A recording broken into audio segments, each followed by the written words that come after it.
क्या आपने कभी अकेलेपन को महसूस किया है? क्या आप सोचते हैं कि अकेले रहना एक कठिन अनुभव है? अगर हाँ, तो आज का वीडियो आपके लिए है। हम चर्चा करेंगे रेणुका गौरानी की किताब the art of being alone की, जो हमें सिखाती है कि अकेलापन सिर्फ एक अवस्था नहीं, बल्कि एक आंतरिक यात्रा है।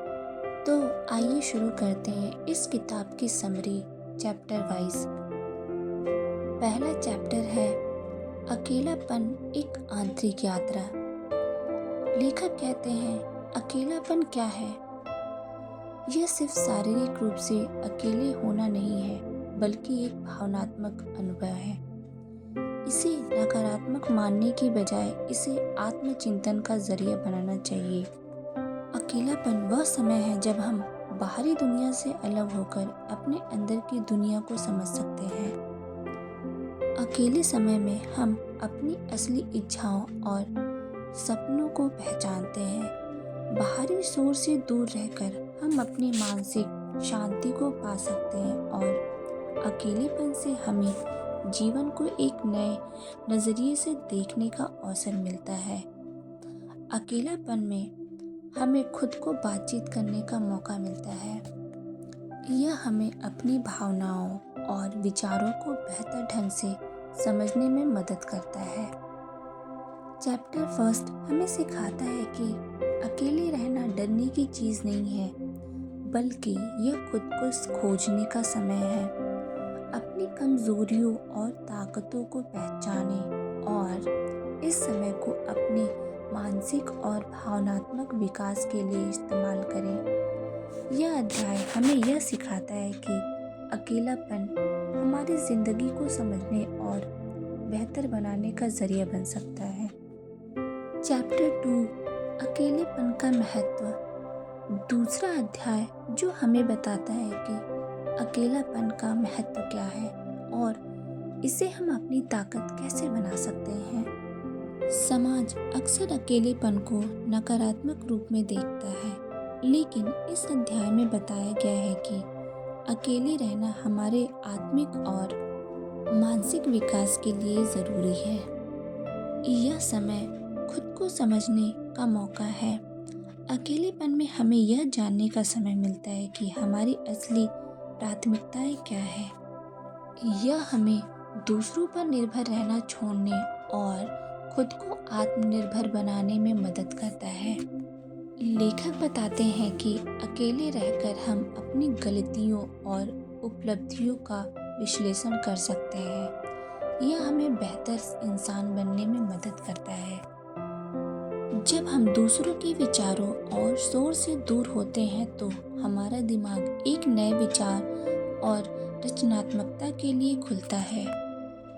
अकेले रहकर हम अपनी भावनाओं को बेहतर तरीके से समझते हैं और उन्हें नियंत्रित करना सीखते हैं। लेखक का कहना है कि अकेलापन हमें यह एहसास कराता है कि हम अपनी खुशी के लिए दूसरों पर निर्भर नहीं हैं। यह एक ऐसा समय है जिसे हम अपने विकास के लिए उपयोग कर सकते हैं। महान दार्शनिक और कलाकार अक्सर अकेले समय का उपयोग अपनी रचनात्मकता और विचारों को आकार देने में करते हैं। चैप्टर 2 हमें सिखाता है कि अकेलापन न सिर्फ हमें स्वतंत्र बनाता है, बल्कि हमारी क्रिएटिविटी और इमोशनल ग्रोथ को भी बढ़ाता है। चैप्टर 3 खुद के साथ रिश्ता बनाना। क्या आप खुद के साथ एक मजबूत रिश्ता बना पाए हैं? अक्सर हम दूसरों के साथ रिश्तों पर ध्यान देते हैं, लेकिन खुद से जुड़ने के महत्व को भूल जाते हैं। इस अध्याय में लेखक बताती हैं कि खुद से रिश्ता बनाना क्यों ज़रूरी है, इसे कैसे मजबूत किया जा सकता है। जब हम खुद से दूर होते हैं तो हमारी भावनाएं और इच्छाएं अस्पष्ट हो जाती हैं। इस अध्याय में कहा गया है कि सबसे पहले खुद से जुड़ना ज़रूरी है। खुद की खुशी और शांति को प्राथमिकता देना कोई स्वार्थ नहीं है, यह आत्म देखभाल है। खुद को आईने में देखें और खुद से सवाल पूछें। यह प्रक्रिया आत्म जागरूकता और आत्मसम्मान को बढ़ावा देती है। हर दिन अपने विचार और भावनाएं लिखें। इससे आपको अपनी सोच और निर्णय को समझने में मदद मिलेगी। हर दिन 10 से 15 मिनट का ध्यान करें। यह आपके मन को शांत करेगा और आपको अपनी आंतरिक आवाज़ सुनने देगा। इस अध्याय में एक महत्वपूर्ण बात यह बताई गई है कि खुद को जज करना बंद करें। अपनी कमियों और कमजोरियों को स्वीकारें। जब हम खुद को जैसे हैं वैसे ही अपनाते हैं तो हमारे आत्मसम्मान में वृद्धि होती है। इस किताब में एक उदाहरण दिया गया है कि कैसे एक व्यक्ति ने खुद को समझने और स्वीकारने के बाद अपने जीवन में सकारात्मक बदलाव लाए। उसने खुद को समय दिया और अपनी क्षमताओं को पहचाना। यह अध्याय हमें सिखाता है कि खुद से रिश्ता बनाना हमारी जिंदगी को कैसे बदल सकता है। चैप्टर 4 अकेलेपन को अवसर बनाना। इस अध्याय में कहा गया है कि जब आप दूसरों के साथ समय बिताने के बजाय खुद के साथ समय बिताते हैं तो आप अपनी असली क्षमताओं को पहचानते हैं। यह समय खुद को निखारने का है। किसी नई भाषा, कला या हॉबी को सीखने का प्रयास करें। वह काम करें जिसे आप लंबे समय से करना चाहते थे लेकिन व्यस्तता के कारण नहीं कर पाए। अपने लक्ष्यों पर ध्यान दें। अकेलापन आपको अपने जीवन के लक्ष्यों पर फोकस करने का मौका देता है। जब आप बाहरी दुनिया के शोर से दूर होते हैं तो आपका दिमाग अधिक रचनात्मक बनता है। यह समय अपने विचारों को लिखने, पेंटिंग करने या किसी नए प्रोजेक्ट पर काम करने का हो सकता है। प्रकृति में समय बिताने से मानसिक शांति और सकारात्मक ऊर्जा मिलती है। अकेलापन आपको नेचर से जुड़ने का अवसर देता है, जहां आप खुद को और गहराई से समझ सकते हैं। यह अध्याय हमें सिखाता है कि अकेलापन हमारे जीवन का सबसे बड़ा अवसर हो सकता है। इसे अपना हथियार बनाएं, न कि कमजोरी। चैप्टर 5 आत्म प्रेम की कला। इस अध्याय में बताया गया है कि आत्म प्रेम क्यों जरूरी है और इसे कैसे अपनाया जा सकता है। आत्म प्रेम का मतलब खुद को स्वीकार करना और खुद की देखभाल करना है। यह न तो स्वार्थ है और न ही अहंकार, बल्कि यह अपने प्रति दया और करुणा दिखाने का तरीका है। जब आप खुद से प्यार करते हैं तो आप दूसरों के साथ भी बेहतर रिश्ते बना पाते हैं। आत्म प्रेम के कदम। खुद को स्वीकार करें और अपनी कमजोरियों और ताकतों को अपनाएं।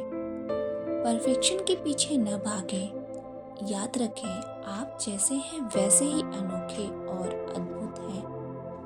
नियमित रूप से एक्सरसाइज करें। ध्यान और योग को अपनी दिनचर्या में शामिल करें। अपनी एनर्जी और समय को सही जगह लगाएं और उन लोगों से दूरी बनाएं जो आपकी भावनाओं का सम्मान नहीं करते। हर दिन कुछ समय अपने शौक जैसे किताबें पढ़ने या प्रकृति के साथ बिताएं। इस पुस्तक में बताया गया है कि आत्म प्रेम ने कैसे एक महिला को उसके कठिन समय में उबरने में मदद की और उसने खुद को स्वीकार किया, अपनी रुचियों को अपनाया और एक नई जिंदगी शुरू की। यह अध्याय हमें आत्म प्रेम की ताकत सिखाता है। जब हम खुद से प्यार करना सीखते हैं तो हमारी जिंदगी में सब कुछ बेहतर होने लगता है। चैप्टर 6 अकेलेपन से आत्मनिर्भरता का सफर। इस अध्याय में अकेलेपन को आत्मनिर्भरता में बदलने की कला सिखाई गई है। आत्मनिर्भरता क्यों जरूरी है? आत्मनिर्भरता का मतलब यह नहीं कि आपको किसी की जरूरत नहीं है। इसका मतलब यह है कि आप अपने लिए खड़े हो सकें और अपनी जिंदगी की जिम्मेदारी खुद उठा सकें। यह हमें मजबूत बनाता है और हमें दूसरों पर यह हमें मजबूत बनाता है और हमें दूसरों पर कम निर्भर होने में मदद करता है। खुद पर भरोसा करना सीखें, अपनी क्षमताओं पर विश्वास करें और छोटे छोटे फैसले खुद से लें और उनसे सीखें। नई स्किल सीखें और अपने करियर को बेहतर बनाएं। दूसरों से मान्यता पाने के बजाय खुद को स्वीकारें। अपनी खुशी के लिए दूसरों पर निर्भर रहना छोड़ें। अकेलापन आत्मनिर्भरता का पहला कदम है।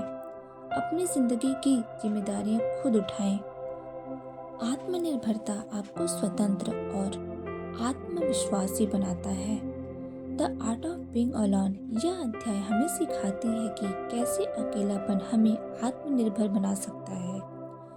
यह सफर मुश्किल जरूर है, लेकिन यह हमें हमारी असली ताकत से मिलाती है। चैप्टर 7 अकेलेपन से आत्मज्ञान तक का सफर। आत्मज्ञान का मतलब है खुद को, अपने जीवन के उद्देश्य को और अपनी आत्मा के गहराई को समझना है।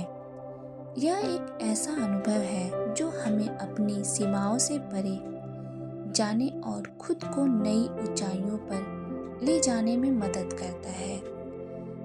जब हम अकेले होते हैं तो हमारा मन शांत होता है और हमें अपनी सोच को स्पष्ट करने का मौका मिलता है। अकेलापन हमें अपने विचारों, भावनाओं और कार्यों को गहराई से समझने का समय देता है। अकेले समय में हम अपने अहंकार को छोड़कर अपनी सच्चाई को पहचानते हैं। वो किताबें पढ़ें जो आत्मज्ञान और जीवन के गहरे अर्थ को समझाने में मदद करती है। जब आप खुद को समझते हैं तो आप अपने आसपास की दुनिया को भी बेहतर तरीके से समझ पाते हैं। यह अध्याय हमें सिखाता है कि अकेलापन को आत्मज्ञान का जरिया कैसे बनाया जाए।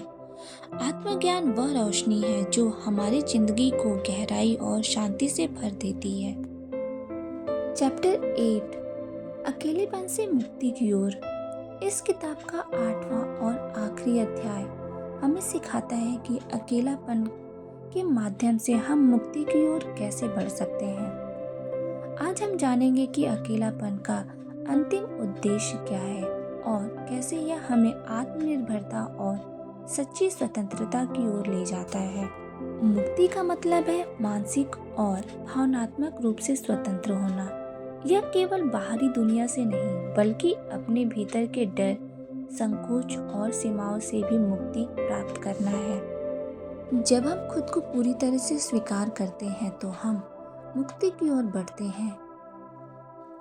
अकेलापन और मुक्ति के बीच संबंध। अकेले समय में हम खुद से जुड़ते हैं और अपनी आत्मनिर्भरता को बढ़ाते हैं। जब आप खुद पर भरोसा करने लगते हैं तो बाहरी दुनिया पर आपकी निर्भरता कम हो जाती है। अकेलेपन में हम अपने डर और संकोच का सामना करते हैं, जिससे हमें सच्ची स्वतंत्रता मिलती है। यह डर केवल हमारे मन में होती है और अकेले समय में हम इसे पार करना सीखते हैं। तो दोस्तों, the art of being alone के इस अध्याय में हमने सीखा कि अकेलापन हमें मुक्ति की ओर कैसे ले जाता है। जब हम अपनी आंतरिक स्वतंत्रता को समझते हैं तो हमारी जीवन यात्रा और भी सुगम और आनंदमयी बन जाती है। अगर आपको यह वीडियो पसंद आया हो तो इसे लाइक करें और कमेंट में अपने विचार साझा करें। चैनल को सब्सक्राइब करना न भूलें ताकि हम साथ में इस यात्रा को और आगे बढ़ा सकें। धन्यवाद।